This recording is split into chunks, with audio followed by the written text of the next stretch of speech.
ಶ್ರೀಮದ್ ಭಾಗವತಂ ಮೊದಲನೇ ಸ್ಕಂದ 2ನೇ ಅಧ್ಯಾಯ 9 ಮತ್ತು 10ನೇ ಶ್ಲೋಕ. ಧರ್ಮಸ್ಯ ಹಿ ಅಪವರ್ಗಸ್ಯ ನ ಅರ್ಥಾಯ ಉಪಕಲ್ಪತೆ ನ ಅರ್ಥಸ್ಯ ಧರ್ಮ ಏಕಂತಸ್ಯ ಕಾಮಲಾಭಾಯ ಹಿ ಸ್ಮೃತ. 10ನೇ ಶ್ಲೋಕ. ಕಾಮಸ್ಯ ನ ಇಂದ್ರಿಯ ಪ್ರೀತಿ ಲಾಭ ಜೀವೇತ ಯಾವತ ಜೀವಸ್ಯ ತತ್ವ ಜಿಜ್ಞಾಸ ನ ಅರ್ಥ ಯಾಚ ಹ್ಯ ಕರ್ಮಭಿ. ಖಂಡಿತವಾಗಿ ಎಲ್ಲ ವೃತ್ತಿಯ ಕಾರ್ಯಗಳು ಇರುವುದೇ ಅಂತಿಮ ವಿಮೋಚನೆಗಾಗಿ, ಐಹಿಕ ಲಾಭಕ್ಕಾಗಿ ಅವುಗಳನ್ನು ಎಂದು ಆಚರಿಸಬಾರದು. ಅಲ್ಲದೆ ಋಷಿಗಳ ಪ್ರಕಾರ ಅಂತಿಮ ವೃತ್ತಿಯ ಸೇವೆಯಲ್ಲಿ ತೊಡಗಿದವನು ಐಹಿಕ ಲಾಭವನ್ನು ಇಂದ್ರಿಯ ತುಷ್ಟಿಗಾಗಿ ಎಂದು ಬಳಸಬಾರದು. ಬದುಕಿನ ಆಸೆಗಳು ಇಂದ್ರಿಯ ತುಷ್ಟಿಯತ್ತ ಪ್ರಚೋದಿತವಾಗಬಾರದು. ಪರಮ ಸತ್ಯದ ಜಿಜ್ಞಾಸೆಯೇ ಮಾನವನ ಬದುಕಿನ ಪರಮೋದ್ದೇಶವಾದ್ದರಿಂದ ಆರೋಗ್ಯಪೂರ್ಣ ಬದುಕನ್ನು ಅಥವಾ ಆತ್ಮರಕ್ಷಣೆಯನ್ನು ಮಾತ್ರ ಬಯಸಬೇಕು. ಅದಲ್ಲದೆ ಬೇರೆ ಯಾವುದೂ ನಮ್ಮ ಕೆಲಸದ ಗುರಿ ಆಗಬಾರದು. ಭಾವಾರ್ಥ by divine grace A C Bhaktivedanta Swami Srila Prabhupada ಕಿ ಜೈ. 9ನೇ ಶ್ಲೋಕ ಎಂತ ಹೇಳ್ತಾ ಉಂಟು? ಖಂಡಿತವಾಗಿ ಎಲ್ಲ ವೃತ್ತಿಯ ಕಾರ್ಯಗಳು ಇರುವುದು ಅಂತಿಮ ವಿಮೋಚನೆಗಾಗಿ. ಅಂತಿಮ ವಿಮೋಚನೆ ಅಂತ ಪರಮ ಸತ್ಯ ಕೃಷ್ಣನನ್ನು ಅರಿತುಕೊಳ್ಳುವುದು. ಹೇಗೆ ಅಂದ್ರೆ, ಈಗ ನಿಮ್ಗೆ ಯಾರ್ದಾದ್ರು ಒಬ್ಬರದ್ದು ವಿಷಯ ನಿಮ್ಗೆ ಗೊತ್ತಾಗಬೇಕು, ಒಬ್ಬರ ಬಗ್ಗೆ ನೀವು ಡೀಟೇಲ್ ಹೋಗುದಿಲ್ಲ. ಅದೇ ರೀತಿ ಕೃಷ್ಣ ದೇವತಮ ಪರಮಪುರುಷ, ಅವನ ಬಗ್ಗೆ ನಾವು ತಿಳಿಬೇಕು. ಹಾಗಾಗಿ ವಿಮೋಚನೆಗಾಗಿ, ಐಹಿಕ ಲಾಭಕ್ಕಾಗಿ ಅವುಗಳನ್ನು ಎಂದು ಆಚರಿಸಬಾರದು. ಇದು ಐಹಿಕ ಲಾಭಕ್ಕೋಸ್ಕರ ಅಲ್ಲ. ಭಗವಂತನನ್ನು ನಮ್ಮ ಐಹಿಕ ಲಾಭಕ್ಕಾಗಿ ಕಲಿಯುಗದಲ್ಲಿ ಅದನ್ನು ತರ್ತಾರೆ, ಆದರೆ ಅದು ಮಾಡಬಾರದು. ಅಲ್ಲದೆ ಋಷಿಗಳ ಪ್ರಕಾರ ಅಂತಿಮ ವೃತ್ತಿಯ ಸೇವೆಯಲ್ಲಿ ತೊಡಗಿದವನು ಐಹಿಕ ಲಾಭವನ್ನು ಇಂದ್ರಿಯ ತುಷ್ಟಿಗಾಗಿ ಎಂದು ಬಳಸಬಾರದು. ನೋಡಿ, ಇಂದ್ರಿಯ ತುಷ್ಟಿಗಾಗಿ ಎಂದು ಬಳಸಬಾರದು. ಈಗ ಭಾವಾರ್ಥಕ್ಕೆ ಬರುವ, ಪರಿಪೂರ್ಣ ಜ್ಞಾನ ಮತ್ತು ಐಹಿಕ ಅಸ್ತಿತ್ವದಲ್ಲಿ ಅನಾಸಕ್ತಿಗಳು ಶುದ್ಧವಾದ ಭಕ್ತಿ ಸೇವೆಯನ್ನು ತಾವಾಗಿ ಅನುಸರಿಸಿಕೊಂಡು ಬರುತ್ತದೆ ಎಂದು ನಾವು ಆಗಲೇ ಚರ್ಚಿಸಿದ್ದೇವೆ. ಪರಿಪೂರ್ಣ ಜ್ಞಾನ ಮತ್ತು ಐಹಿಕ ಅಸ್ತಿತ್ವದಲ್ಲಿ ಅನಾಸಕ್ತಿಗಳು ಶುದ್ಧವಾದ ಭಕ್ತಿ ಸೇವೆಯನ್ನು ತಾವಾಗಿ ಅನುಸರಿಸಿಕೊಂಡು ಬರುತ್ತದೆ ಎಂದು ನಾವು ಆಗಲೇ ಪ್ರೀವಿಯಸ್ ಶ್ಲೋಕದಲ್ಲಿ ನಾವು ಹೇಳಿದ್ದೇವೆ. ಆದರೆ ಐಹಿಕ ಲಾಭವೇ ಧಾರ್ಮಿಕ ಕಾರ್ಯಗಳನ್ನು ಒಳಗೊಂಡಂತೆ ಎಲ್ಲ ರೀತಿಯ ವಿಭಿನ್ನ ವೃತ್ತಿ ಸೇವೆಗಳ ಉದ್ದೇಶ ಎಂದು ಹಲವರು ಭಾವಿಸಿದ್ದಾರೆ. ಅಂದ್ರೆ ಈ ಕಲಿಯುಗದಲ್ಲಿ ಎಲ್ಲರೂ ಯಾರತ್ರ ಬೇಕಿದ್ದು ಕೇಳಿ, ಅವ್ರದ್ದು ಈಗ ನೀವು ಭಕ್ತಿ ಬಗ್ಗೆ ಇದು ಭಾಗವತಮಲ್ಲಿ ಹೇಳಿದ್ರೆ ಅವ್ರು ಹೇಳ್ತಾರೆ, ಇಲ್ಲ, ನಾವು ಹುಟ್ಟಿದ್ದೇವೆ, ಸರಿ ತಿನ್ಬೇಕು, ಸರಿ ಮಲಗಬೇಕು, ಒಳ್ಳೆ ಕೆಲಸ ಮಾಡಬೇಕು, ಸೆಕ್ಸ್ ಮಾಡಬೇಕು, ಕೂಡಿಡಬೇಕು, ಇದು ನಮ್ಮ ಜೀವನದ ಗುರಿ. 99% ಜನರು ಇದಕ್ಕೆ, ಅಂದ್ರೆ ದೇಹದ ಭಾವನೆಯಲ್ಲಿ ಇದ್ದೇವೆ. ಇದು ಅಲ್ಲ, ಇದು ನಮ್ಮ ಗುರಿ ಅಲ್ಲ. ನಮ್ಮ ಗುರಿ ಆತ್ಮ ಸಾಕ್ಷಾತ್ಕಾರ. ಇದಕ್ಕೆ ಶುಕದೇವ ಗೋಸ್ವಾಮಿ 2ನೇ ಸ್ಕಂದದಲ್ಲಿ ಶ್ಲೋಕ ಹೇಳ್ತಾರೆ, ಶ್ರೋತವ್ಯಾನಿ ರಾಜೇಂದ್ರ ಋಣಂ ಶಾಂತಿಂ ಸಹಸ್ರಜ ಅಪಶ್ಯತ ಆತ್ಮತತ್ವಂ ಗೃಹೇಶು ಗೃಹಮೇಧಿನ. ಶ್ರೋತವ್ಯಾನಿ ರಾಜೇಂದ್ರ ಋಣಂ ಶಾಂತಿಂ ಸಹಸ್ರಜ ಅಂದ್ರೆ ನಮ್ಗೆ ಸಾವಿರಾರು ವಿಷಯಗಳುಂಟಂತೆ. ಯಾವ್ದು ವಿಷಯ? ಇದಕ್ಕೆ ಗ್ರಾಮ್ಯ ಕಥಾ, ನ್ಯೂಸ್ ಗಂಟೆಗಟ್ಟಲೆ ಕೇಳ್ತೇವೆ, ಮತ್ತೆ ಪೇಪರ್ ಓದ್ತೇವೆ, ನೆರೆಯವ್ರ ಹತ್ರ ನೇಬರ್ಸ್ ಹತ್ರ ಮಾತಾಡ್ತೇವೆ, ಆ ವಿಷಯ ಈ ವಿಷಯ, ಅದಕ್ಕೆಲ್ಲ ಟೈಮ್ ಉಂಟು ನಮಗೆ 24 ಗಂಟೆಯಲ್ಲಿ. ತುಂಬ ಉಂಟು ಟೈಮ್. ಕೆಲವರು ಟಿವಿ ಎದುರು ನಿಂತರೆ ಅವ್ರಿಗೆ ಹೊರಗೆ ಬರ್ಲಿಕ್ಕೆ ಆಗುದಿಲ್ಲ. ಕೆಲವರು ಪೇಪರ್ ಅನ್ನು ಇಟ್ಕೊಂಡ್ರೆ ಮತ್ತೆ ಅದ್ರ ಒಳಗೆ ಹೋಗ್ತಾರೆ, ಹೊರಗೆ ಬರ್ಲಿಕ್ಕೆ ಆಗುದಿಲ್ಲ. ಹಾಗಾಗಿ ಇದಕ್ಕೆ ನಮಗೆ ಟೈಮ್ ಉಂಟು, ಶುಕದೇವ ಗೋಸ್ವಾಮಿ ಹೇಳುವಂಥದ್ದು. ಆದರೆ ಶ್ರೋತವ್ಯಾನಿ ರಾಜೇಂದ್ರ ಋಣಂ ಶಾಂತಿಂ ಸಹಸ್ರಜ ಅಪಶ್ಯತ ಆತ್ಮತತ್ವ ಗೃಹೇಶು ಗೃಹಮೇಧಿನ ಅಂದ್ರೆ ನಾವು ಓತು ತೆಗ್ದೇವೆ ಅಂತೆ. ಎಂತ ಓತು? ನಾವು ಇದರಿಂದಲೇ ನಾವು ಸುಖವನ್ನು ಪಡಿತೇವೆ ಅಂತ. ಆದರೆ ಅವರಿಗೆ ಆತ್ಮ ಸಾಕ್ಷಾತ್ಕಾರಕ್ಕೆ ಯಾವ ಆಸೆ ಇಲ್ಲ ಅಂತ ಶುಕದೇವ ಗೋಸ್ವಾಮಿ ಹೇಳ್ತಾರೆ. ಹಾಗಾಗಿ ಆದರೆ ಐಹಿಕ ಲಾಭವೇ ಧಾರ್ಮಿಕ ಕಾರ್ಯಗಳು ಒಳಗೊಂಡ ಎಲ್ಲ ರೀತಿಯ ವಿಭಿನ್ನ ವೃತ್ತಿಯ ಸೇವೆಗಳ ಉದ್ದೇಶ ಎಂದು ಹಲವರು ಭಾವಿಸ್ತಾರೆ. ಅವರೆಲ್ಲ ಇದರಲ್ಲೇ ನಮ್ಮ ಜೀವನ ಸಕ್ಸಸ್ ಅಂತ ಎಣಿಸಿದ್ದಾರೆ. ಧಾರ್ಮಿಕ ಅಥವಾ ಇತರ ವೃತ್ತಿಗಳ ಆಚರಣೆಯ ಮೂಲಕ ಒಂದಿಲ್ಲೊಂದು ಐಹಿಕ ಲಾಭವನ್ನು ಪಡೆಯಬೇಕು ಎಂಬುದು ಸರ್ವಸಾಧಾರಣ ಪ್ರವೃತ್ತಿಯಾಗಿದೆ. ಎಲ್ಲರ ಹೆಚ್ಚಿನವರು 99% ಜನರು ಈ ರೀತಿ ಎಣಿಸಿದ್ದಾರೆ. ಇದಕ್ಕೆ ಜಗತ್ತಿನ ಯಾವುದೇ ಭಾಗದ ಯಾವುದೇ ಜನ ಹೊರತಲ್ಲ, ಎಲ್ಲರೂ ಹೀಗೆ ರ್ಯಾಟ್ ರೇಸ್. ವೈದಿಕ ಸಾಹಿತ್ಯ ಕೂಡ ಎಲ್ಲ ರೀತಿಯ ಧಾರ್ಮಿಕ ಆಚರಣೆಗಳಿಗೆ ಐಹಿಕ ಲಾಭದ ಆಮಿಷವನ್ನೊಡ್ಡಿದೆ. ಹೆಚ್ಚಿನ ಜನ ಅಂಥ ಆಮಿಷಗಳ ಅಥವಾ ಧಾರ್ಮಿಕ ವರಪ್ರಸಾದಗಳ ಸೆಳೆತಕ್ಕೆ ಒಳಗಾಗಿದ್ದಾರೆ. ಅಂದ್ರೆ ಇದೆಂತ ಮಾಡೋದು, ಈಗ ಟಿವಿ ಅಡ್ವರ್ಟೈಸ್ಮೆಂಟ್ ಎಲ್ಲ ಇದನ್ನೇ ಹೈಲೈಟ್ ಮಾಡುವಂಥದ್ದು, ಮತ್ತೆ ನಾವು ಇದರಿಂದ ಹೋಗುವಂಥದ್ದು. ಧಾರ್ಮಿಕ ಜನರೆಂದು ಹೇಳಿಕೊಳ್ಳುವವರು ಯಾಕೆ ಅಂತ ಐಹಿಕ ಲಾಭಗಳ ಆಮಿಷಕ್ಕೆ ಸಿಲುಕಿದ್ದಾರೆ? ನೋಡಿ, ಧಾರ್ಮಿಕ ಜನರೊಂದಿಗೆ ಹೆಚ್ಚಿನವರು ಹೇಳ್ತಾರೆ, ಅಂದ್ರೆ ಅಲ್ಲಿ ಭಜನಾ ಮಂಡಳಿ ಬೇರೆ ಬೇರೆ, ಅಂದ್ರೆ ಒಂದು ಊರಿದು ಗ್ರಾಮದು ಬೇರೆ ಬೇರೆ ಉಂಟು ಎಂತ ಹೇಳುದು, ಅವ್ರು ಹೇಳಿದ್ರು ನಾವು ಕೂಡ ಧಾರ್ಮಿಕ ಜನರಂತ. ಆದ್ರೆ ಧಾರ್ಮಿಕ ಜನರಿಂದ ಹೇಳಿಕೊಳ್ಳುವರು ಯಾಕೆ ಅಂತ ಐಹಿಕ ಆಮಿಷಗಳ ಲಾಭಗಳ ಆಮಿಷಕ್ಕೆ ಸಿಲುಕಿದ್ದಾರೆ? ಇದು ನಮ್ಮ ಪ್ರಭುಪಾದರ ಪ್ರಶ್ನೆ. ಧಾರ್ಮಿಕ ಜನರು ಹೇಳಿದ ಮೇಲೆ ಅವರು ಈ ಕೃಷ್ಣನ ಬಗ್ಗೆ ಆಕರ್ಷಣೆ ಆಗ್ಬೇಕಲ್ಲ, ಇದಕ್ಕೆ ಯಾಕೆ ಸಿಲುಕಿದ್ದಾರೆ? ಯಾಕೆಂದ್ರೆ ಐಹಿಕ ಲಾಭವು ಕಾಮನೆಗಳನ್ನು ಈಡೇರಿಸಿಕೊಳ್ಳಲು ಸಹಾಯ ಮಾಡುತ್ತದೆ. ಐಹಿಕ ಲಾಭವು ಕಾಮನೆ, ನಮ್ದು ಬೇರೆ ಬೇರೆ ಕಾಮ ಇರ್ತದೆ, ಕಾಮನೆ ಅದು ಬೇಕು ಇದು ಬೇಕು, ಅದನ್ನು ಈಡೇರಿಸಲು ಸಹಾಯ ಮಾಡುತ್ತದೆ. ಅದರಿಂದಾಗಿ ಇಂದ್ರಿಯ ತೃಪ್ತಿ ಲಭಿಸುತ್ತದೆ. ಇದರಿಂದ ಅವರಿಗೆ ಸೋಕಾಳ್ ಧಾರ್ಮಿಕರಿಗೆ, ಅಂದ್ರೆ ಹೆಚ್ಚಿನವರು ಸೋಕಾಳ್ ಧಾರ್ಮಿಕರು, ಹೆಚ್ಚಿನವರು ಅದು ಐಹಿಕ ಲಾಭ ಉಂಟು ಅವರಿಗೆ. ಇದರಿಂದ ಎಂತ ಆಗ್ತದೆ? ಇಂದ್ರಿಯ ತೃಪ್ತಿ ಲಭಿಸುತ್ತದೆ, ಅವರಿಗೆ ಇಂದ್ರಿಯ ಸುಖ. ಹೀಗೆ ಹುಸಿ ಧಾರ್ಮಿಕತೆಯ ಲೌಕಿಕ ಲಾಭಗಳನ್ನು ಆ ಮೂಲಕ ಇಂದ್ರಿಯ ಸಂತೃಪ್ತಿಯನ್ನು ಒಳಗೊಳ್ಳುತ್ತದೆ. ನೋಡಿ, ಇದು ಕರ್ಮಾಚರಣೆಯ ಚಕ್ರ. ಸದಾ ಕರ್ತವ್ಯ ನಿರತರಾದ ಎಲ್ಲ ಬಗೆಯ ಜನರಿಗೆ ಇಂದ್ರಿಯ ಸೃಷ್ಟಿಯೇ ಸರ್ವಸಾಧಾರಣ ಮಾರ್ಗವಾಗಿದೆ. ಅವರ ಮೀನ್ ಅಂದ್ರೆ ಇದೆಲ್ಲ ಮಾಡ್ತಾರೆ, ಧಾರ್ಮಿಕ ಎಲ್ಲ ಮಾಡ್ತಾರೆ, ಆದ್ರೆ ಇಂದ್ರಿಯ ತೃಪ್ತಿಯೇ ಅವರ ಮೀನ್ ಇದು. ಆದರೆ ಅದನ್ನು ಪ್ರಕೃತ ಶ್ಲೋಕ ಅಳ್ಳಗೆಳಿದೆ. ಈ ಶ್ಲೋಕ ಅದನ್ನು ಅಲ್ಲಗೆಳಿದೆ. ಸೂತಮುನಿ ಶ್ರೀಮದ್ ಭಾಗವತದ ಅಭಿಪ್ರಾಯದ ಮೇರೆಗೆ ಇದನ್ನು ನಿರೂಪಿಸಿದ್ದಾರೆ. ಐಹಿಕ ಲಾಭದ ಒಂದೇ ಉದ್ದೇಶದಿಂದ ಯಾರು ಯಾವುದೇ ವೃತ್ತಿ ಸೇವೆಯಲ್ಲಿ ತೊಡಗಲು ಬಾರದು. ನೋಡಿ, ನಮ್ಮ ಗೋಲು ಐಹಿಕ ಲಾಭದಿಂದ ನಾವು ಧಾರ್ಮಿಕವನ್ನು ಬರಬಾರ್ದಂತೆ. ಐಹಿಕ ಲಾಭವನ್ನು ಇಂದ್ರಿಯ ತುಷ್ಟಿಗಾಗಿ ಬಳಸಲು ಬಾರದು. ಹಾಗಾದರೆ ಐಹಿಕ ಲಾಭವನ್ನು ಹೇಗೆ ಬಳಸಬೇಕು ಎಂಬುದನ್ನು ಈ ಮುಂದಿನ ವಿವರಿಸಿದೆ. ನೆಕ್ಸ್ಟ್ ಶ್ಲೋಕಕ್ಕೆ ಹೋಗುವ ಭಾವಾರ್ಥ ಅವರು ಹೇಳಿದ್ದೇನೆ. ಸಂಪೂರ್ಣವಾಗಿ ಅನುವಾದದಲ್ಲಿ ಬದುಕಿನ ಆಸೆಗಳು ಇಂದ್ರಿಯ ತುಷ್ಟಿಯತ್ತ ಪ್ರಚೋದಿತವಾಗಬಾರದು. ಪರಮ ಸತ್ಯದ ಜಿಜ್ಞಾಸೆಯ ಮಾನವನ ಬದುಕಿನ ಪರಮೋದ್ದೇಶವಾದ್ದರಿಂದ ಆರೋಗ್ಯಪೂರ್ಣ ಬದುಕನ್ನು ಅಥವಾ ಆತ್ಮರಕ್ಷಣೆಯನ್ನು ಮಾತ್ರ ಬಯಸಬೇಕು. ನೋಡಿ, ಇಂದ್ರಿಯ ತುಷ್ಟಿಯನ್ನು ಮಾಡಬಾರದು. ಯಾಕೆಂದ್ರೆ ಪ್ರಭುಪಾದ ಹೇಳ್ತಾರೆ, ನಾವು ತುಂಬಾ ಕೋಟಿ ಲೈಫ್ ತೆಗೆದಿದ್ದೇವೆ, ಎಲ್ಲ ಲೈಫಲ್ಲಿ ಇದು ಮಾಡ್ತಾ ಬಂದಿದೆ. ಈಗ ಅದನ್ನು ಮಾಡಿದ್ರೆ ಏನು ಇಂದಿನ ಲೈಫ್ಗೆ ಮತ್ತು ಈ ಲೈಫ್ಗೆ ಏನು ಇದು ವ್ಯತ್ಯಾಸ ಉಂಟು? ಏನು ವ್ಯತ್ಯಾಸ ಇಲ್ಲ. ಹಾಗಾಗಿ ಅದನ್ನು ಮಾಡಬಾರ್ದು. ಅದಲ್ಲದೆ ಬೇರೆ ಯಾವುದೇ ನಮ್ಮ ಕೆಲಸದ ಗುರಿ ಆಗಬಾರದು.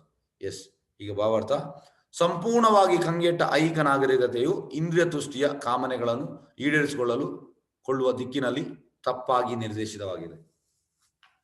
ತಪ್ಪು ದಾರಿಗೆಲ್ಲ ಹೋಗ್ತಾ ಇದ್ದಾರೆ ಜನರೆಲ್ಲರೂ. ಅಂದ್ರೆ ಈ ಎಂತ ಹೇಳುದು, ಧಾರ್ಮಿಕತೆ ಹೆಸರಿನಲ್ಲಿ ಇಂದ್ರಿಯ ಸುಖವನ್ನು ಇದು ಮಾಡ್ತಾ ಇದ್ದಾರೆ. ಹಾಗೆ ಮಾಡಬಾರ್ದು. ಅಂತ ನಾಗರಿಕ ಜೀವನದ ಎಲ್ಲ ವಲಯಗಳಲ್ಲಿ ಇಂದ್ರಿಯ ತುಷ್ಟಿಯೇ ಪರಮ ಗುರಿ. ಯಾವುದೇ ನೀವು ನೋಡಿ, ಯಾವುದೇ ಡಿಪಾರ್ಟ್ಮೆಂಟ್ ಅಲ್ಟಿಮೇಟ್ ಬರುವಂತವರು ಇಂದ್ರಿಯ ತುಷ್ಟಿ. ರಾಜಕೀಯದಲ್ಲಿ, ಸಮಾಜ ಸೇವೆಯಲ್ಲಿ, ದಾನ ದತ್ತಿಗಳಲ್ಲಿ, ಲೋಕ ಕಲ್ಯಾಣದಲ್ಲಿ, ಕೊನೆಗೆ ಧರ್ಮದಲ್ಲಿ, ಮೋಕ್ಷದಲ್ಲಿ ಕೂಡ ಅದೇ. ಅಂದ್ರೆ ಈಗ ರಾಜಕೀಯ ಕೂಡ ಮಾಡುವಂಥದ್ದು ಎಂತ ಹೇಳ್ತಾನೆ, ನನ್ನ ಇಲೆಕ್ಷನ್ ಬರುವಾಗ ಹೇಳ್ತಾನೆ, ನಿಮ್ಮ ಸೇವೆ ಜನರ ಸೇವೆ ಜನಾರ್ದನ ಸೇವೆ ಅಂತ ಹೇಳ್ತಾನೆ. ಆದ್ರೆ ಪ್ರಭುಪಾದ ಹೇಳ್ತಾರೆ, ಜನರ ಸೇವೆ ಜನಾರ್ದನ ಸೇವೆ ಅಲ್ಲ. ಇದು ಶ್ಲೋಕ ತಪ್ಪು, ಟೋಟಲ್ ತಪ್ಪು. ಯಾಕೆಂದ್ರೆ ಜನಾರ್ದನ ಸೇವೆ, ಜನಾರ್ದನ ಕೃಷ್ಣ, ಜನಾರ್ದನ ಸೇವೆ ಮಾಡಿ ಜನರ ಸೇವೆ ಜನಾರ್ದನ ಸೇವೆ ಆಗುವುದಿಲ್ಲ. ಅದು ಟೋಟಲಿ ರಾಂಗ್. ಪ್ರಭುಪಾದ ಹೇಳ್ತಾರೆ ರಾಂಗ್ ಫಿಲಾಸಫಿ. ಯಾಕಂದ್ರೆ ಜನರು ಎಂತ ಎಣಿಸುದು, ಆಕ್ಚುಲಿ ಅದು ಯಾಕೆ ಬಂತ ಅಂದ್ರೆ, ಈಗ ನೋಡಿ ನಮ್ಮ ದೇಹದಲ್ಲಿ ಪರಮಾತ್ಮ ಇದ್ದಾನೆ. ಪರಮಾತ್ಮ ಇದ್ದಾಗೆ ಕೂಡಲೇ ಈ ದೇಹ ಮಂದಿರ ಆದ ಕಾರಣ ಅದನ್ನು ಹೇಳಿದ. ಆದ್ರೆ ಜನರಿಗೆ ಪರಮಾತ್ಮನ ಅರಿವಿಲ್ಲ, ಸುಮ್ಮನೆ ಹೇಳುವಂತ ಜನರ ಸೇವೆ ಅದು ಟೋಟಲಿ. ಅಂದ್ರೆ ಅವನಿಗೆ ಪರಮಾತ್ಮನ ಯಾವಾಗ ಅರಿವಿಲ್ಲ, ಮತ್ತೆ ಆ ಶ್ಲೋಕ ಹೇಳಿ ಏನು ಪ್ರಯೋಜನ ಇಲ್ಲ. ಆಕ್ಚುಲಿ ಈ ದೇಹವು ಮಂದಿರ, ಯಾಕೆಂದ್ರೆ ಪರಮಾತ್ಮ ಒಳಗಿದ್ದಾನೆ, ಎಲ್ಲರ ಇದರಲ್ಲಿ ಪರಮಾತ್ಮ ಇದ್ದಾನೆ. ಆದ್ರೆ ಜನರಿಗೆ ಪರಮಾತ್ಮ ಅರಿವಿಲ್ಲದ ಕಾರಣ ಆ ಶ್ಲೋಕ ಅದಕ್ಕೆ ಅನ್ವಯ ಆಗುವುದಿಲ್ಲ. ರಾಜಕೀಯದಲ್ಲಿ ಅವರು ಹೇಳುವಂತದ್ದೇ. ಆದ್ರೆ ಅವರಿಗೆ ಇಲೆಕ್ಷನ್ ಆದ ಕೂಡಲೇ, ವಿನ್ ಆದ ಕೂಡಲೇ ಮತ್ತೆ ಅವ್ರ ಪ್ಲೇಟ್ ಚೇಂಜ್ ಆಗ್ತದೆ. ಸಮಾಜ ಸೇವೆಯಲ್ಲಿ ಕೂಡ ಹೆಚ್ಚಿನವರು ಅಂದ್ರೆ ಸಮಾಜ ಸೇವೆ ಮಾಡುದು ಯಾಕೆ? ಯಾಕೆಂದ್ರೆ ನನಗೆ ನೆಕ್ಸ್ಟ್ ಹೆಚ್ಚಿನವರು ಸಮಾಜ ಸೇವೆ, ನೆಕ್ಸ್ಟ್ ನಾನು ಎಲ್ಲ ನನ್ನ ಬಗ್ಗೆ ಎಲ್ಲರಿಗೂ ಗೊತ್ತಾಗ್ಲಿ, ಮತ್ತೆ ನೆಕ್ಸ್ಟ್ ನಾನು ಈ ರಾಜಕೀಯಕ್ಕೆ ಹೇಳಿದ್ದೇನೆ. ಹೆಚ್ಚಿನವ್ರದ್ದು ಅದೇ ಮೋಟಿವ್, ಅದರ ಹಿಂದೆ ಇರುವ ಮೋಟಿವ್ ಅದೇ. ಇಲ್ಲ ನೋಡಿ, ತುಂಬಾ ಕ್ಲಬ್ಗಳೆಲ್ಲ ಉಂಟು, ಅದರಲ್ಲಿ ಅವರೆಲ್ಲ ಸ್ಪಾನ್ಸರ್ ಮಾಡಿ ಎಲ್ಲದು ಮಾಡ್ತಾರೆ. ಮಾಡುವ ಉದ್ದೇಶ ಎಂತ? ಕೃಷ್ಣನ್ ಪ್ಲೀಸ್ ಮಾಡ್ಲಿಕ್ಕೆ ಉದ್ದೇಶ ಅಲ್ಲ ಅವ್ರದ್ದು. ಮಾನ ಪೂಜಾ ಪ್ರತಿಷ್ಠಾ ಅಂದ್ರೆ ನಾನು ಹೋಗುವಾಗ ನನ್ನ ಹಿಂದೆ 10 ಕಾರ್ ಇರಬೇಕು, ಹಿಂದೆ 10 ಕಾರ್ ಇರಬೇಕು, ಮತ್ತೆ ನಮ್ಗೆ ಎಲ್ಲರೂ ಹೂವನ್ನು ಹಾಕಬೇಕು, ಮತ್ತೆ ನನ್ನ ಜೈಕಾರ ಮಾಡಬೇಕು, ಇದು ಉದ್ದೇಶ. ಯಾವುದೇ ನೋಡಿ, ಇದು ಎಲ್ಲ ರಾಜಕೀಯ, ಸಮಾಜ ಸೇವೆ, ದಾನ ದತ್ತಿ, ಲೋಕ ಕಲ್ಯಾಣ, ಕೊನೆಯ ಧರ್ಮದಲ್ಲಿ, ಎಲ್ಲ ಮೋಕ್ಷದಲ್ಲಿ ಕೂಡ ಅದಕ್ಕೆ ಬರ್ತಾರೆ. ನೆಕ್ಸ್ಟ್ ಪ್ರಭುಪಾದ ಹೇಳಿದ್ದಾರೆ ಕೂಡ ಅದೇ ನೋಡಿ, ಅದೇ ಇಂದ್ರಿಯ ತುಷ್ಟಿಯೇ ನೆರಳು ಸತತವಾಗಿ ವಿಸ್ತರಿಸುವುದು ಎಂದು ಕಾಣಿಸಿದೆ. ರಾಜಕೀಯ ಕ್ಷೇತ್ರದಲ್ಲಿ ಜನನಾಯಕರು ವೈಯಕ್ತಿಕ ಇಂದ್ರಿಯ ತುಷ್ಟಿಯನ್ನು ಈಡೇರಿಸಿಕೊಳ್ಳಲು ಪರಸ್ಪರ ಹೊಡೆದಾಡುತ್ತಾರೆ. ಅಂದ್ರೆ ಅವರ ನಾಯಕರ ಬಗ್ಗೆ ಈ ಯಾವಾಗಲೂ ಕಾಂಪಿಟೇಷನ್ ಇರ್ತದೆ. ಇಂದ್ರಿಯ ತುಷ್ಟಿಯ ಭರವಸೆಯನ್ನು ಕೊಟ್ಟಾಗಲೇ ಮತದಾರರು ನಾಯಕಮಾನ್ಯರನ್ನು ಆರಾಧಿಸುತ್ತಾರೆ. ಮತ್ತೆ ನೋಡಿ, ಹೆಚ್ಚಿನವರು ಈ ಪೊಲಿಟಿಷಿಯನ್ ಹಿಂದೆ ಇರ್ತಾರೆ, ಅವರು ಯಾವಾಗಲೂ ಗ್ಲೋರಿಫೈ ಮಾಡುವಂಥದ್ದು ಫುಲ್. ಅಂದ್ರೆ ಆ ನಾಯಕಿಯ ದೇವರೇ ಆಗಿ ಅವರಿಗೆ, ಅಂದ್ರೆ ಆ ಪೊಲಿಟಿಷಿಯನ್ ಆಗಿ ಗ್ಲೋರಿಫೈ ಮಾಡ್ತಾರೆ, ಆರಾಧಿಸುತ್ತಾರೆ. ಮತದಾರರು ತಮ್ಮ ಇಂದ್ರಿಯ ತುಷ್ಟಿಯ ವಿಷಯದಲ್ಲಿ ಅತೃಪ್ತರಾದರೆ ಆದಷ್ಟು ಬೇಗ ಆ ನಾಯಕನು ಕೆಳಗಿಳಿಸುತ್ತಾರೆ. ಆದ್ರೆ ಆಗ ಫುಲ್ಫಿಲ್ ಮಾಡದಿದ್ರೆ ಡಿಸೈರ್, ಏಕೆಂದ್ರೆ ಈಗ ಇದು ಆಂಧ್ರದಲ್ಲಿ ಹಿಂದೆ CM ಬೇರೆ ಇದ್ರು, ತುಂಬಾ ವರ್ಷ ಅವರೇ ಇದ್ರು. ಈಗ ಎಂತ ಮಾಡಿದ್ದಾರೆ ಜನರು, ಬೇರೆ ಅವ್ರು ಮಾಡಿದ್ದಾರೆ. ಯಾಕಂದ್ರೆ ಇಂದ್ರಿಯ ಅವ್ರದ್ದು ಸ್ಯಾಟಿಸ್ಫೈ ಆಗಲಿಲ್ಲ, ಇಂದ್ರಿಯ ದೃಷ್ಟಿ ಇದೇ ಆಗುವಂಥದ್ದು. ಮತದಾರರು ತಮ್ಮ ಇಂದ್ರಿಯ ದೃಷ್ಟಿಯ ವಿಷಯದಲ್ಲಿ ಅತೃಪ್ತರಾದರೆ ಆದಷ್ಟು ಬೇಗ ಈ ನಾಯಕನು ಕೆಳಗಿಳಿಸುತ್ತಾರೆ. ಮತದಾರರು ಇಂದ್ರಿಯಗಳನ್ನು ತೃಪ್ತಿಪಡಿಸಲಾಗದ್ರಿಂದ ನಾಯಕನು ಕೊನೆಗೆ ಅವರಿಗೆ ನಿರಾಶೆಯನ್ನು ಉಂಟು ಮಾಡಲೇಬೇಕಾಗ್ತದೆ. ನೋಡಿ, ಇದು ಅಂದ್ರೆ ಪ್ರಭುಪಾದ ಹೇಳ್ತಾರೆ ಬೋತ್ ಸೈಡ್, ಒಂದು ಸೈಡ್ ಮಾತ್ರ ಅಲ್ಲ, ಇಬ್ಬರು ಸರಿ ಇಲ್ಲ. ಈ ಮತದಾರರು ಕೂಡ ಸರಿ ಇಲ್ಲ, ನಾಯಕ ಕೂಡ ಸರಿ ಇಲ್ಲ. ಪ್ರಭುಪಾದ ಹೇಳ್ತಾರೆ ಇದಕ್ಕೆ ಒಂದು ಒಳ್ಳೆ ಪ್ರಭುಪಾದ ಹೇಳ್ತಾರೆ, ಇಂದಿನ ಕಾಲದಲ್ಲಿ ಈಗ ವೋಟಿಂಗಿಗೆ ನಾವು ಎಂತ ಹಾಕ್ತೇವೆ, ನಮ್ಗೆ ಆಕ್ಚುಲಿ ಯಾರಿಗೂ ನಮ್ಗೆ ಅರ್ಹತೆ ಇಲ್ಲ ಓಟ್ ಹಾಕ್ಲಿಕ್ಕೆ ಅರ್ಹತೆ ಇಲ್ಲ. ಪ್ಲಸ್ ನಾಯಕ ಕೂಡ ಹಾಗೆ ಇಲ್ಲ. ಹಿಂದಿನ ನಾಯಕರೆಲ್ಲ ರಾಜಋಷಿಗಳು, ಯುಧಿಷ್ಠಿರ ಮಹಾರಾಜ್, ಮತ್ತೆ ಪರೀಕ್ಷಿತ್ ಮಹಾರಾಜ್, ಅಂಬರೀಷ್ ಮಹಾರಾಜ್, ಭರತ್ ಮಹಾರಾಜ್, ಧ್ರುವ ಮಹಾರಾಜ್, ಪ್ರಹ್ಲಾದ್ ಮಹಾರಾಜ್, ಮತ್ತೆ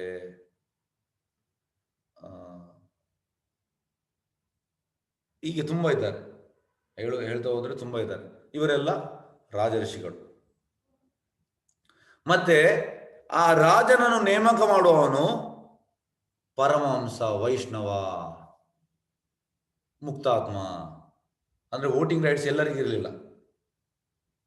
ಒಂದು ವೈಷ್ಣವರು ಇಲ್ಲ ಪರಮಹಂಸರು 100 ಮಂದಿ, ಅವರು ಸೆಲೆಕ್ಟ್ ಮಾಡುವಂಥದ್ದು ಯಾರು ರಾಜ ಅಂತ.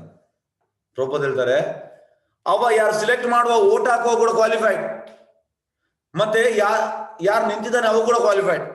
ಈಗ ನಮ್ಗೆ ಕೂಡ ಕ್ವಾಲಿಫಿಕೇಶನ್ ಓಟ್ ಆಗೋವನಿಗೆ. ಈ ಇಲೆಕ್ಷನ್ ಬರುವಾಗ ಅವನಿಗೆ 1,000 ಕೊಟ್ರೆ, ಕುಡಿಲಿಕ್ಕೆ ಕೊಟ್ರೆ ಓಟ್ ಹಾಕ್ತಾನೆ. ಎಂತ ಅವನಿಗೆ ಕೂಡ ಕ್ವಾಲಿಫಿಕೇಶನ್ ಇಲ್ಲ. ಯಾರು ಪೊಸಿಷನ್ ಅಲ್ಲಿ ಕೂತ್ಕೊಂಡಿದ್ದ ಅವನಿಗೆ ಕೂಡ ಕ್ವಾಲಿಫಿಕೇಶನ್ ಇಲ್ಲ, ಸ್ವಲ್ಪ ಕೂಡ ಅವನಿಗೆ ಕೃಷ್ಣ ಪ್ರಜ್ಞೆ ಇಲ್ಲ. ಹಾಗಾಗಿ ಈ ರೀತಿ ಆಗುವಂಥದ್ದು ಪ್ರಭುಪಾದ ಇದಕ್ಕೆ ಹೇಳ್ತಾರೆ, ಖಂಡನೆ ಮಾಡ್ತಾರೆ, ಇದು ಸರಿಯಲ್ಲ. ಮತದಾರರು ಇಂದ್ರಿಯಗಳ ತೃಪ್ತಿ ಪಡಿಸಲಾಗದ್ರಿಂದ ನಾಯಕರನ್ನು ಕೊನೆಗೂ ಅವರಿಗೆ ನಿರಾಶೆಯನ್ನು ಉಂಟು ಮಾಡಲೇ ಬೇಕಾಗುತ್ತದೆ. ಇದು ಎಲ್ಲ ಕ್ಷೇತ್ರಗಳಲ್ಲೂ ಅನ್ವಯಿಸುತ್ತದೆ. ಇದು ಎಲ್ಲ ಖಾಲಿ ರಾಜಕೀಯ ಅಂತಲ್ಲ, ಎಲ್ಲ ಕ್ಷೇತ್ರದಲ್ಲಿ ಇದು ಅನ್ವಯಿಸುತ್ತದೆ. ಯಾರು ಬದುಕಿನ ಸಮಸ್ಯೆಗಳ ಬಗ್ಗೆ ಗಂಭೀರ ಕಾಳಜಿ ಹೊಂದಿಲ್ಲ. ಬದುಕಿನ ಸಮಸ್ಯೆ ಅಂತ ಈಗ ನಿಮ್ಮಲ್ಲಿ ಪ್ರಶ್ನೆ. ಓಕೆ, ಸ್ವಲ್ಪ ನಾವು ಇಂಟ್ರಾಕ್ಟ್ ಮಾಡುವ. ಎಸ್, ಹರೇ ಕೃಷ್ಣ. ಎಸ್, ಹೇಳ್ತೀರಾ ಯಾರಾದ್ರೂ ಬದುಕಿನ ಸಮಸ್ಯೆ ಯಾವುದಂತ? ಎಸ್, ಹರೇ ಕೃಷ್ಣ, ಹೇಳಿ. ಬದುಕಿನ ಸಮಸ್ಯೆ ಯಾವುದು? ನಮ್ಮ ಬದುಕಿನ ನಿಜವಾದ ಸಮಸ್ಯೆ ಯಾರು ಹೇಳ್ತೀರಾ? ಅನ್ಮ್ಯೂಟ್ ಮಾಡಿ ದಯವಿಟ್ಟು. ಪ್ರಭುಜಿ, ಇಂದ್ರಿಯ ತೃಪ್ತಿ ಆಗದೆ ಇರೋದೇ ಬದುಕಿನ ಸಮಸ್ಯೆ. ಅಲ್ಲ, ಬದುಕಿನ ಮೇನ್ ಸಮಸ್ಯೆ ಉಂಟು. 4 ರೀಸನ್ ಉಂಟು, 4 ರೀಸನ್. ಯಾರಾದ್ರೂ ಹೇಳ್ಬೋದಾ? ಭಕ್ತಿ ಮಾರ್ಗದಲ್ಲಿ ನಡೀತಾ ಇರೋದು ಅಲ್ಲ, ಅದಲ್ಲ, 4 ಉಂಟು. ಹುಟ್ಟು, ಸಾವು, ರೋಗ ರುಜಿನ. ಎಸ್, ಯಾರು ಹೇಳಿದ್ದು? ಯಾರು ಹೇಳಿದ್ದು? ಹರೇ ಕೃಷ್ಣ. ಸಂಗೀತ ಗುರು. ಎಸ್, ಸಂಗೀತಮ್ಮ ಹೇಳಿದ್ದಾರೆ. ನೋಡಿ, ಅವ್ರು ಸ್ವಲ್ಪ ಕಲ್ತಿದ್ದಾರೆ, ಜಾಸ್ತಿ ಡೈಲಿ ಕಲಿತಾ ಇದ್ದಾರೆ ಬುಕ್ ಎಲ್ಲ.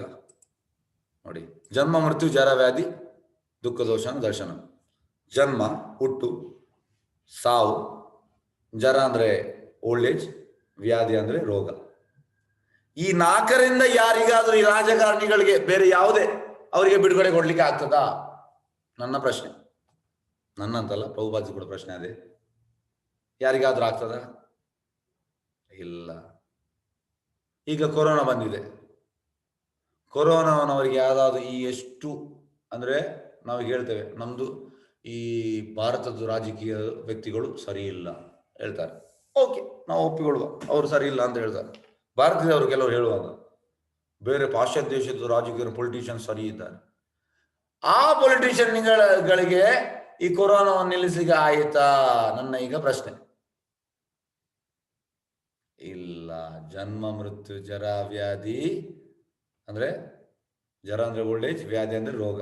ಈ ಕೊರೋನಾ ಮತ್ತೊಂದು ಬರ್ತದೆ, ಯಾರಿಗೂ ಆಗುವುದಿಲ್ಲ. ಹಾಗಾಗಿ ಇದು ನೋಡಿ ಅನ್ವಯಿಸಿದೆ. ಯಾರು ಬದುಕಿನ ಸಮಸ್ಯೆಗಳ ಬಗ್ಗೆ ಗಂಭೀರ ಕಾಳಜಿ ಹೊಂದಿಲ್ಲ. ಸಮಸ್ಯೆ ಅಂದ್ರೆ ಇದ್ರೆ ಜನ್ಮ, ಮೃತ್ಯು, ಜರ, ವ್ಯಾಧಿ, ಇದರ ಸೀರಿಯಸ್ನೆಸ್ ಯಾರಿಗಿಲ್ಲ. ಮೋಕ್ಷ ಮಾರ್ಗದಲ್ಲಿ ನಡೆದವರು ಕೂಡ ಪರಾತ್ಪರ ಸತ್ಯದೊಂದಿಗೆ ಒಂದಾಗಲು ಬಯಸ್ತಾರೆ. ನೋಡಿ, ಇದು ಮಾಯಾವಾದಿಗಳು. ಈ ಸೆಂಟೆನ್ಸ್ ತುಂಬಾ ಮುಖ್ಯ, ತುಂಬಾ ಅಂದ್ರೆ ತುಂಬಾ ಮುಖ್ಯ. ಮೋಕ್ಷ ಮಾರ್ಗದಲ್ಲಿ ನಡೆದವರು, ಇದನ್ನು ಬೇಕಿದ್ರೆ ನೀವು ಬರೆತುಕೊಳ್ಳಿ. ಕೂಡ ಪರಸ್ಪರ ಸತ್ಯದೊಂದಿಗೆ ಒಂದಾಗಲು ಬಯಸ್ತಾರೆ. ಯಾರು? ಈ ಮಾಯವಾದಿ ನಿರಾಕಾರವಾದಿಗಳು. ಅವರಿಗೆ ದೇವರಲ್ಲಿ ಒಂದಾಗಬೇಕು, ಸಾಯುಜ್ಯ ಮೋಕ್ಷ. ಇಲ್ಲ, ಅವರಿಗೆ ಕೂಡ ಆಗುವುದಿಲ್ಲ. ಇಂದ್ರಿಯ ದೃಷ್ಟಿಗಾಗಿ ಆಧ್ಯಾತ್ಮಿಕ, ನೋಡಿ ಇದು ಕೂಡ ಸೆಂಟೆನ್ಸ್ ತುಂಬಾ ಇಂಪಾರ್ಟೆಂಟ್. ಇಂದ್ರಿಯ ದೃಷ್ಟಿಗಾಗಿ ಆಧ್ಯಾತ್ಮಿಕ ಆತ್ಮಹತ್ಯೆ ಮಾಡಿಕೊಳ್ಳಲು ಬಯಸುತ್ತಾರೆ. ಪ್ರಭುಪಾದ ಹೇಳ್ತಾರೆ, ಒಂದು ಸುಸೈಡ್ ನಾರ್ಮಲ್ ಮಾಡ್ತಾರೆ, ಆತ್ಮಹತ್ಯೆ. ಈ ಮಾಯವಾದಿಗಳು ಮತ್ತು ನಿರಾಕಾರ ಅದು ಸ್ಪಿರಿಚುವಲ್ ಸುಸೈಡ್ ಅಂತೆ, ಆಧ್ಯಾತ್ಮಿಕ ಆತ್ಮಹತ್ಯೆ. ನೋಡಿ, ಈ 2 ಸೆಂಟೆನ್ಸ್ ತುಂಬಾ ಮುಖ್ಯ. ಇದನ್ನು ಯಾವಾಗಲೂ ನೆನ್ಪಿಡಿ. ನಾನು ಇನ್ನು ಯಾವಾಗ ಕ್ಲಾಸ್ ಮಾಡುವಾಗ ಇದನ್ನು ಕೇಳ್ತೇನೆ. ಎಸ್, ಇಂದ್ರಿಯ ತುಷ್ಟಿಗಾಗಿ ಆಧ್ಯಾತ್ಮಿಕ ಆತ್ಮಹತ್ಯೆ ಮಾಡಿಕೊಳ್ಳಲು ಬಯಸುತ್ತಾರೆ. ಯಾರು? ಮಾಯವಾದಿಗಳು. ಅವರು ದೇವರಲ್ಲಿ ಒಂದಾಗಿ ಹೋಗ್ತಾರಲ್ಲ, ಅದಕ್ಕೆ ಪ್ರಭುಪಾದ್ ಆಧ್ಯಾತ್ಮಿಕ ಆತ್ಮಹತ್ಯೆ ಅಂತ ಹೇಳಿದ್ದಾರೆ. ಒಳ್ಳೆ ವರ್ಡ್. ಆದರೆ ಇಂದ್ರಿಯ ತುಷ್ಟಿಗಾಗಿಯೇ ಯಾವ ವ್ಯಕ್ತಿಯು ಬಾರದೆಂದು ಭಾಗವತ ಹೇಳ್ತದೆ. ಭಾಗವತ ಅಂತ ಹೇಳುದು ಇಂದ್ರಿಯ ತುಷ್ಟಿಗಾಗಿ ನಾವು ಬದುಕಬಾರದು. ಆತ್ಮ ಸಂರಕ್ಷಣೆಗೆ ಅಗತ್ಯವಿದ್ದಷ್ಟು ಮಾತ್ರ ಇಂದ್ರಿಯಗಳನ್ನು ತಪ್ಪಿಸಿಬಿಡಬೇಕು, ವಿನಃ ಇಂದ್ರಿಯ ತುಷ್ಟಿಗಾಗಿ ಅಲ್ಲ. ನೋಡಿ, ಆತ್ಮ ಅಂದ್ರೆ ಈಗ ಈ ಸೆಂಟೆನ್ಸ್ ಕರೆಕ್ಟ್ ಆಗಿ ತಿಳ್ಕೊಳ್ಳಿ. ಆತ್ಮ ಸಂರಕ್ಷಣೆಗೆ ಅಗತ್ಯವಿದ್ದಷ್ಟು ಮಾತ್ರ ಇಂದ್ರಿಯಗಳನ್ನು ತೃಪ್ತಿಸಿಬಿಡಬೇಕು. ಏಕೆಂದ್ರೆ ತಿನ್ನುವುದು ನಮ್ಮ ದೇಹಕ್ಕೆ ಎಷ್ಟು ಬೇಕು. ಈಗ ನೋಡಿ, ನಮ್ಮ ಪ್ರಭುಪಾದ್ ಎಂತ ಹೇಳಿದ್ದಾರೆ, ತಿನ್ನುವುದರಲ್ಲಿ 2 ವಿಧ ಉಂಟು. ಒಂದು ವೊರಾಷಿಯಸ್ಲಿ ಮತ್ತೆ ಸಂಶಿಯಸ್ಲಿ.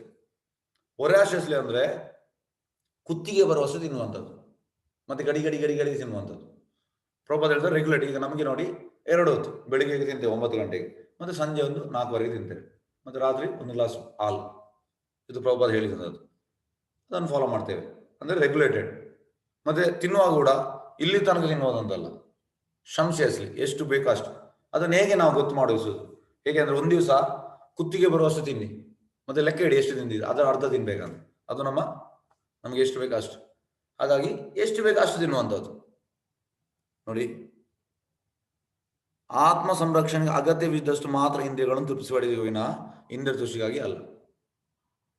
ಏಕೆಂದ್ರೆ ದೇಹ ಇಂದ್ರಿಯಗಳಿಂದಾದದ್ದು, ಹಾಗಾಗಿ ಅದು ಸ್ವಲ್ಪ ಮಟ್ಟಿನ ತೃಪ್ತಿಯನ್ನು ಅಪೇಕ್ಷಿಸುತ್ತದೆ. ನೋಡಿ, ಅದಕ್ಕೆ ಸ್ವಲ್ಪ ಬೇಕಷ್ಟೇ, ಅಷ್ಟನ್ನು ಕೊಟ್ಟರೆ ಆಯ್ತು. ಅಂತ ಇಂದ್ರಿಯಗಳನ್ನು ತೃಪ್ತಿಪಡಿಸಲು ವಿಧಿಬದ್ಧ ಮಾರ್ಗದರ್ಶನ ನೀಡಲಾಗಿದೆ. ಅದು ಪ್ರಭುಪಾದ ಕೊಟ್ಟಿದ್ದಾರೆ ಮಾರ್ಗದರ್ಶನ. ಇದಕ್ಕೆ ಉಪದೇಶಾಮೃತದ ಶ್ಲೋಕ ಉಂಟು. ಅತ್ಯಾರ ಪ್ರಯಾಸಶ ಪ್ರಜಲ್ಪ ನಿಯಮಾಗ್ರಹ ಜನಸಂಘಸ್ಯ ಲೌಲ್ಯಾಂಶ ಷಡ್ಭಿರ್ಭಕ್ತಿರ್ ವಿನಶ್ಯತಿ. ಅತ್ಯಾಹಾರ ಅಂದ್ರೆ ಅತಿ ಆಹಾರ ಸೇವನೆ ಮಾಡಬಾರ್ದು. ಪ್ರಯಾಸ ಅಂದ್ರೆ ತುಂಬಾ ಎಂಡೆವರ್, ಒಟ್ಟು ಮಾಡಬಾರ್ದು. ಅತ್ಯಾಹಾರ ಪ್ರಯಾಸ. ಪ್ರಜಲ್ಪ ಅಂದ್ರೆ ಕೃಷ್ಣ ಪ್ರಜ್ಞೆ ಅಲ್ಲದೆ ಬೇರೆ ವಿಷಯ ಮಾತಾಡೋದು, ಅದು ಮಾಡಬಾರ್ದು. ಅತ್ಯಾಹಾರ ಪ್ರಯಾಸಶ ಪ್ರಜಲ್ಪ ನಿಯಮ ಆಗ್ರಹ ಅಂದ್ರೆ ಕೆಲವು ನಿಯಮಗಳನ್ನು ಬ್ರೇಕ್ ಮಾಡೋದು, ಅದನ್ನು ಮಾಡಬಾರ್ದು. ನಿಯಮಾಗ್ರಹ. ಜನಸಂಘಸ್ಯ ಅಂದ್ರೆ ಈ ಕೃಷ್ಣ ಪ್ರಜ್ಞೆ ಇಲ್ಲದ ಜನಸಂಘವನ್ನು ಮಾಡಬಾರ್ದು. ಲೌಲ್ಯಂ ಅಂದ್ರೆ ಗ್ರೀಡಿನೆಸ್. ಷಡ್ಭಿರ್ಭಕ್ತಿರ್ ವಿನಶ್ಯತಿ, ನಮ್ಮ ಭಕ್ತಿ ಕೆಳಗೆ ಹೋಗ್ತದೆ. ಹಾಗಾಗಿ ಇದನ್ನು ನಾವು ಫಾಲೋ ಮಾಡಬೇಕು. ಓಕೆ, ಏಕೆಂದ್ರೆ ದೇಹ ಇಂದ್ರಿಯಗಳಿಂದಾದದ್ದು, ಹಾಗಾಗಿ ಅದು ಸ್ವಲ್ಪ ಮಟ್ಟಿನ ತೃಪ್ತಿಯನ್ನು ಅಪೇಕ್ಷಿಸುತ್ತದೆ. ಅಂತ ಇಂದ್ರಿಯಗಳನ್ನು ತೃಪ್ತಿಪಡೆದು ವಿಧಿಬದ್ಧ ಮಾರ್ಗ ನೀಡಲಾಗಿದೆ. ಅದೇ ಉಪದೇಶಾಮೃತದಲ್ಲಿ ಉಂಟು ಅದು. ಆದರೆ ಇಂದ್ರಿಯಗಳಿರುವುದು ಹತೋಟಿಯಲ್ಲಿ ಇಲ್ಲದ ಸುಖಾನುಭೋಗಕ್ಕಾಗಿ ಅಲ್ಲ. ಇಂದ್ರಿಯಗಳು ಯಾವಾಗಲೂ ಹತೋಟಿಯಲ್ಲಿ ಇರಬೇಕು. ನೋಡಿ, ಈಗ ಗೋಸ್ವಾಮಿ ಅಂದ್ರೆ ಅಂತ, ಯೋಗಿ ಅಂದ್ರೆ ಕಂಪ್ಲೀಟ್ ಇಂದ್ರಿಯಗಳು ಅವನ ಹತೋಟಿಯಲ್ಲಿ ಉಂಟು. ಹೇಗಂದ್ರೆ ರೆಗ್ಯುಲೇಟೆಡ್ ಈಟಿಂಗ್, ರೆಗ್ಯುಲೇಟೆಡ್ ಸ್ಲೀಪಿಂಗ್, ಇದೆಲ್ಲ ನಾವು ರೆಗ್ಯುಲೇಟ್ ಮಾಡಿದ್ರೆ ಎಲ್ಲವೂ ತನ್ನದಕ್ಕೆ ತಾನು ಬರ್ತದೆ. ಆದ್ರೆ ಇದಕ್ಕೆ ಮಾರ್ಗ ಅಂತ ಹರೇ ಕೃಷ್ಣ ಜಪ ಮಾಡುದು.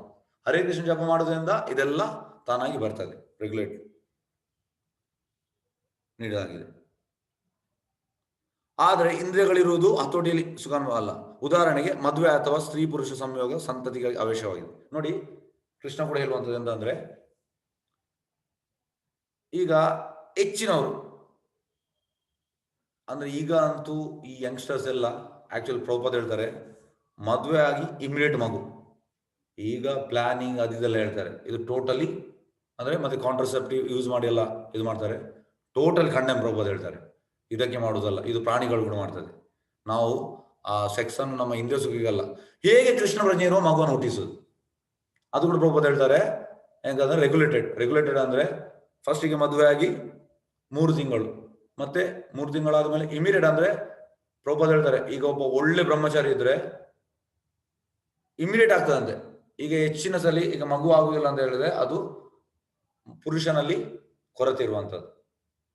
ಪ್ರಭುಪಾದ ಅದನ್ನು ಕೂಡ ಹೇಳಿದ್ದಾರೆ, ಡೆಫಿಷಿಯನ್ಸಿ ಇನ್ ಮೇಲ್. ಹಾಗಾಗಿ ಕರೆಕ್ಟ್ ಆಗಿ ಬ್ರಹ್ಮಚಾರಿ ಮಾಡಿದ್ರೆ ಇಮಿಡಿಯೇಟ್ ಆಗ್ತದೆ. ಮತ್ತೆ 3 ತಿಂಗಳಾದ ಮೇಲೆ ಮತ್ತೆ 9 ತಿಂಗಳು 6 ತಿಂಗಳಿಲ್ಲ ಸೆಕ್ಸ್, ಮತ್ತೆ ಮಗು ಆದ್ಮೇಲೆ ಮತ್ತೆ 6 ತಿಂಗಳಿಲ್ಲ, ಮತ್ತೆ ಇನ್ನೊಂದು ಮಗು ಹುಟ್ಟಿಸಿದ್ರೆ 1 ವರ್ಷದ ನಂತರ. ಇದು ರೆಗ್ಯುಲೇಟೆಡ್. ಹೀಗೆ ಮಾಡುದಿಲ್ಲ ಜನರು ಒಟ್ಟು ಮಾಡುವಂತದ್ದು. ಹಾಗಾಗಿ ಈ ರೀತಿ ಮಾಡಬಾರ್ದು. ನೋಡಿ, ಪ್ರಭುಪಾದ ಇದಕ್ಕೆ ತುಂಬಾ ಬಾರಿ ಹೇಳಿದ್ದಾರೆ, ಇಂದ್ರಿಯಗಳಾದದ್ದು, ಹಾಗಾಗಿ ಅದು ಸ್ವಲ್ಪ ಮಟ್ಟಿನ ಮುಖ್ಯ. ಆದರೆ ಇಂದ್ರಿಯಗಳಿರುವುದು ಹತೋಟಿಯಲ್ಲಿ ಸುಖ. ಉದಾಹರಣೆಗೆ ಮದುವೆ ಆದ ಅಥವಾ ಸ್ತ್ರೀ ಪುರುಷ ಸಂಯೋಗ ಸಂತತಿಗೆ ಅವಶ್ಯವಾಗಿದೆ. ಆದರೆ ಅದು ಇಂದ್ರಿಯ ಸುಖಾನುಭೋಗಕ್ಕೆ ಅಲ್ಲ, ಇಂದ್ರಿಯ ಸುಖಕ್ಕೆ ಅಲ್ಲ.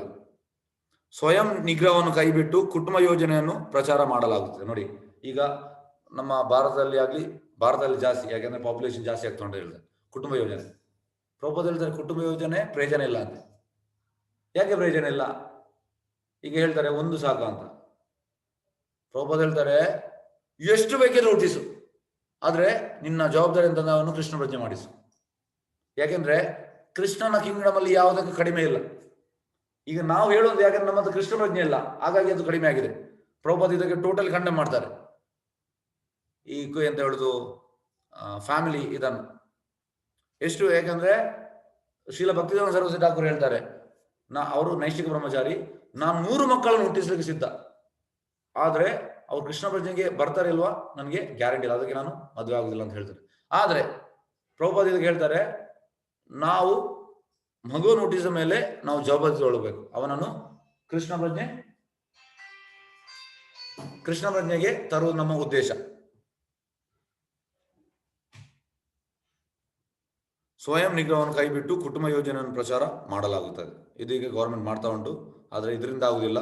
ಪ್ರಭುಪಾದ ಹೇಳ್ತಾರೆ ಎಲ್ಲರೂ ಕೃಷ್ಣ ಪ್ರಜ್ಞೆ ಆದರೆ ಎಲ್ಲವೂ ಸರಿಯಾಗ್ತದೆ. ಪರಾತ್ಪರ ಸತ್ಯವನ್ನು ಅರಸುವುದರಿಂದ ಆ ಕ್ಷಣದಲ್ಲಿ ತಾನಾಗಿ ಕುಟುಂಬ ನಿಯಂತ್ರಣ ಸಂಭವಿಸ್ತದೆ. ನೋಡಿ, ಮತ್ತೆ ಎಂತ ಅಂದ್ರೆ ಕೃಷ್ಣನ್ ಅಂತ ಹೇಳಿದ್ರೆ ಆಟೋಮೆಟಿಕ್ ಅದು ಬರ್ತದೆ. ಅದಕ್ಕೆ ನಾವು ಈ ರೀತಿ ಫ್ಯಾಮಿಲಿ ಪ್ಲಾನ್ ಎಂತ ಹೇಳುದು, ಎಂತ ಕೊಟ್ಟದ್ದು ಇಲ್ಲಿ, ಸ್ವಯಂ ನಿಗ್ರಹವನ್ನು ಕೈಬಿಟ್ಟು ಕುಟುಂಬ ಯೋಜನೆ ಅದು ಮಾಡ ಅಂದ್ರೆ ಕೃಷ್ಣ ಅಂತ ಹೇಳಿದ್ರೆ ಎಲ್ಲವೂ ಕರೆಕ್ಟ್ ಆಗ್ತದೆ. ಇದನ್ನು 3 ಜನ ತಿಳಿದಿಲ್ಲ ಅಷ್ಟೇ. ಪರಾತ್ಪರ ಸತ್ಯವನ್ನು ಕಾಣ ಬಯಸುವವರು ಅನಗತ್ಯವಾದ ಇಂದ್ರಿಯ ತೃಪ್ತಿಯ ಆಮಿಷಕ್ಕೆ ಎಂದು ಸಿಲುಕುವುದಿಲ್ಲ. ಪರಾತ್ಪರ ಸತ್ಯವನ್ನು ಕಾಣ ಬಯಸುವವರು ಏಕೆಂದ್ರೆ ಪರಾತ್ಪರ ಸತ್ಯವನ್ನು ಕಾಣುವ ತೀವ್ರ ಅಭಿಲಾಷೆಯುಳ್ಳ ಜಿಜ್ಞಾಸಿಗಳು ಸತ್ಯದ ಸಂಶೋಧನೆಯಲ್ಲಿ ಸಂಪೂರ್ಣ ತನ್ಮಯರಾಗಿರುತ್ತಾರೆ. ಆದ್ರಿಂದ ಜೀವನದ ಎಲ್ಲಾ ವಲಯಗಳಲ್ಲಿ ಪರಾತ್ಪರ ಸತ್ಯ ಅಂದ್ರೆ ಕೃಷ್ಣ. ಪರಾತ್ಪರ ಸತ್ಯ ಕಾಣುವ ಬಯಕೆಯ ಅಂತಿಮ ಗುರಿಯಾಗಬೇಕು. ಕೃಷ್ಣನ ಕಾಣುವ ನಮ್ಮ ಗುರಿಯಾಗಬೇಕು. ಅಂತ ತನ್ಮಯತೆ ಸುಖವಾಗಿರುತ್ತದೆ. ಏಕೆಂದ್ರೆ ಹಾಗೆ ತನ್ಮಯನಾದವನು ನಾನಾ ಬಗೆಯ ಇಂದ್ರಿಯ ದೃಷ್ಟಿಯಲ್ಲಿ ಅಷ್ಟಾಗಿ ಮಗ್ನನಾಗುವುದಿಲ್ಲ. ಯಾರು ಕೃಷ್ಣನಲ್ಲಿ ಮಗ್ನನಾಗ್ತಾನೆ ಅವನಿಗೆ ಇಂದ್ರಿಯ ಸುಖ ಅಷ್ಟು ಮಗ್ನನಾಗುವುದಿಲ್ಲ. ಈ ಪರಾತ್ಪರ ಸತ್ಯವನ್ನು ಹೀಗೆ ವಿವರಿಸಲಾಗಿದೆ. ಎಸ್ ವಂಚಕಲ್ಪತರೋಭಿಶ್ಚ ಕೃಪಾ ಸಿಂಧು ವಿವೇಶ ಪತಿತನಾಂ ಪಾವನೇವ ವೈಷ್ಣವೇನೋ ನಮಃ. ಅನಂತ ಕೋಟಿ ವೈಷ್ಣವಂದಿಗೆ ಜೈ. ನಾಮಾಚಾರ್ಯ ಶ್ರೀ ಹರಿದಾಸ ಠಾಕೂರ್ ಜೈ.